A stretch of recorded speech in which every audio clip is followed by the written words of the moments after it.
ஒரு புத்திசாலி கேட்கிறாரு, ஔவையார் படிக்கலையா, ஆதிமந்தி படிக்கலையா, பெண்கள்லாம் அதுக்கு முன்னாடி படிக்கலையா, யாருமே படிக்கலையாங்கிறாரு. ஏ லூசு, உண்மைதான், எல்லாம் படிச்சாங்க. படிப்புக்கு எது அழகுன்னே நம்மளுடைய சங்க இலக்கியத்தில் இருக்கு. குஞ்சை அழகும் கொடுந்தானை கோட்டழகும் மஞ்சள் அழகும் அழகல்ல, நெஞ்சத்து நல்லவம் யாம் என்று கல்வி அழகே அழகு. பெண்ணுக்கு எது அழகு? அழகான முடியா, முக சவப்பா இருக்கிறதா, மார்பு பெருசா இருக்கிறதா, இடை வனப்பு இருக்கிறதா? இது இல்லடா. எப்போ 3000 வருஷத்துக்கு முன்னாடி தமிழ் இலக்கியம் சொல்லுது, ஒரு பெண்ணுக்கு அழகு என்பது முகத்திலோ மார்பிலோ உடல் வனப்பிலோ அல்ல, அந்த பெண் கல்வி கற்றிருந்தாதான் அழகானது. அந்த அழகை கெடுத்தது யார் இடையில?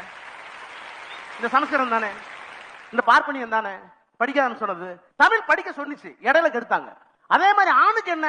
இடைவனப்பும் ஈடின் வனப்பும் நடைவனப்பும் நாணின் வனப்பும் புடைசூழ் கழுத்தின் வனப்பும் வனப்பல்ல.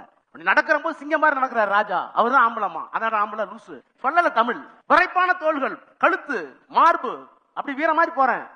இதெல்லாம் வேணுங்கண்டா, ஆனா என்னோடு எழுத்தின் வனப்பே வனப்பு படிச்சிருக்கா.